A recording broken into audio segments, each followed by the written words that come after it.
waaw bilan bi de mel na ni dañoo nekkoon ci campagne mais peut-être même ci contre campagne. dañu nekk benn instant ci campagne benn instant ci contre campagne xam nga suñu nekkee dañu nekk ci campagne bokk na ci benn trait caractéristique campagne bi mooy peut-être xaalis feeñul ci kaw mais feeñ na ci suuf xam nga bu njëkk ba nañu baaxe woon xam ci campagne mooy dañuy génne moyens yi gars yi di campagne di ndaata dalax comme ni ñu koy waxee. waaye jamono yi ak li ciy xew ak information yi remonté surtout le régime en place ma jox la ci rek benn misaal DER délégation entrepreneuriat rapide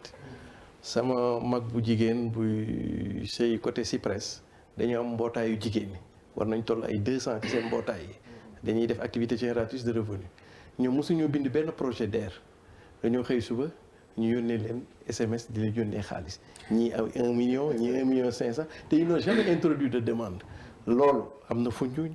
am na Guédiawaye am na Yeumbeul et cetera et cetera ça veut dire que am na distribution à échelle industrielle de la liquidité ci affaire créneaux yi te souvent loolu ni muy demee depuis Ablaye Wade moo commencé xew. mais lu tax man jotuma si kon. waaw wala période sama numéro fi mu toll nii Sénégal man mi sax jotaguma ji waaye ñi ngi distribuer xaalis na la leer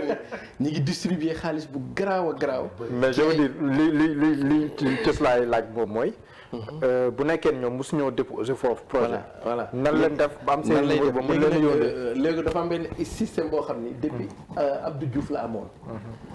kooku sax Kabirou Mbodj bu Pikine moo ko créé woon pour les socialistes. socialistes yi dañ daan def boo la Kabirou Mbodj meneen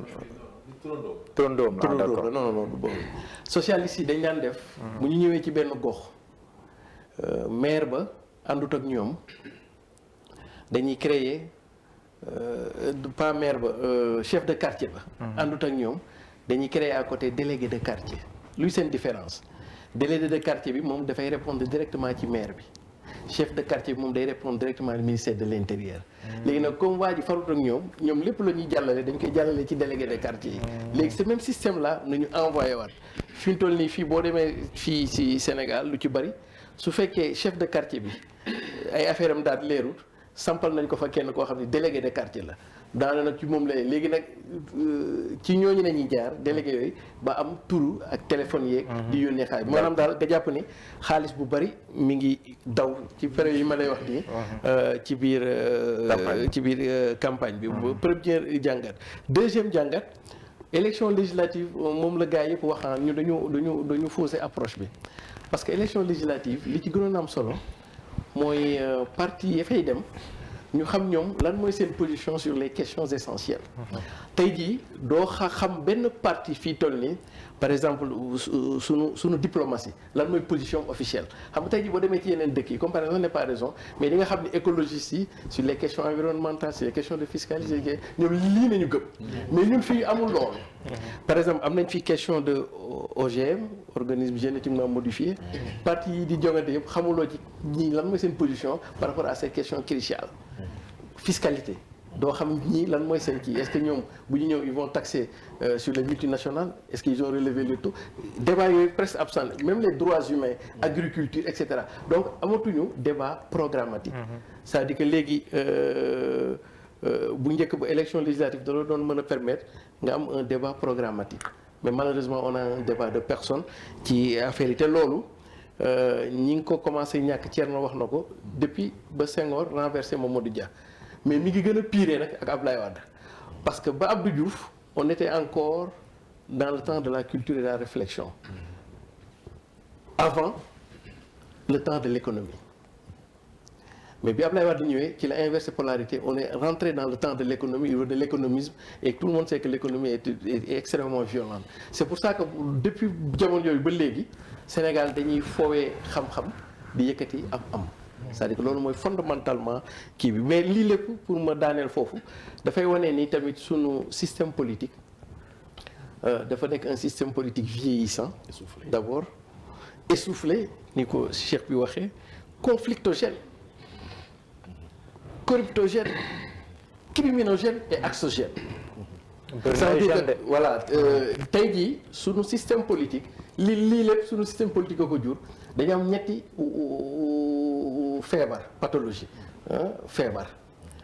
benn feebar bi c'est par rapport à l'idée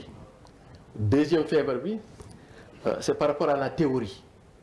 et troisième feebar bi c'est par rapport à la raison à la rationalité gis nga feebaram bi njëkk ci affaire idée mooy dugal ci affaire idéalisme ba nga tax ne yow le réel sa idée moom ngay jàppee réalité fekk demeewul sax noonu te gars yu bëri dañoo koy expliquer ni tey jii ñu ngi ci élection législative mais daanaka campagne présidentielle la deuxièmement bi lay wan ni affaire théorie la boo xoolee théorie séparation des pouvoirs sëñ Ousmane wax na ko tey jii Sénégal ni muy fonctionner on pouvait s'en passer d'une assemblée nationale mais au nom de la théorie il faut ñu am séparation des pouvoirs bon en fait les trois pouvoirs et cetera donc ñu am pathologie boobu beneen pathologie mooy rationalité mooy boo ko dee càmbat nii ci biti da nga naan lépp a ngi en place mais ndekkee li ñuy joxoñ parce que c'est dañ ko teg ci structure cohérente boo nga xam ne mais c'est très décalé à la réalité tey jii élection législative enjeu yi mu am ci en terme de débat ak population bi vécu bi ñu ciy am ak même le niveau de représentation loolu moo lay wan ni tey nit dina nekk député ne man député Macky Sall laa xam nga chef bi mi ngi koy wax léegi nee na ñi nga xam ne dañoo falu ñi war a falu ci Yewwi Askan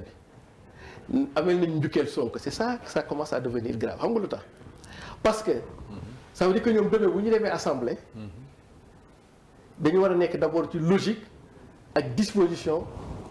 Ousmane Sonko ou disposition Pastef or Pastef moo leen fay dugal Bokk Yaakaar moo leen fay dugal mais bu ñu fa xasee ba génn dafa mel ni am benn cordon ombilical bu ñu war a dagg taxawal fa askan ba te souvent cas de figure yooyu mën na am attention moo tax ma lay xam nga tey jii Yewwi Askan bi mën nañu yebal ay député ñu dem ba foofu ñoo ñu rejoindre majorité présidentielle ou le beneen camp attention donc le fait que mais loolu pratiquement ci nu réew rek nga koy gis. mais loolu da koo tere. voilà mais waaw même bu nekkee léegi bon loi bi ni ñu ko tëggee ak interprétation yi tax koo yombee noonu. voilà parce que bu njëkk ba na naan boo démissionné si parti bi la yóbbu da ngay ñàkk mais léegi simple wu noonu si coalition bi la nga koy nattee et cetera. mais ma joxal la beneen exemple tey jii di nga ñëw nga def opposition ngeen xeex ba dugg assemblée. yow nga ñëw rejoindre benn camp mu jox ko benn majorité. te pourtant yéen da ngeen a nekkoon ci période xeex fële. mais bi ngeen ñëwee fii ngeen ànd. donc rapport yooyu après moo lay expliquer mooy affaire rationale bi c'est-à-dire que da ngay dem ba finalement da ngay xam ne yow ñun suñu politique c'est hors catégorie doo ko mën a jàngat. parce que gris boo ko indi après da ngay daan. donc loolu moo lay wan ni fi mu toll nii suñu système politique. li fi am nii dafay refléter rek. sunu système politique boo xam ni. vraiment war nañu toggaat leneen lu dul lii quoi. parce que depuis Senghor moo fi nekk te dara changé wul quoi.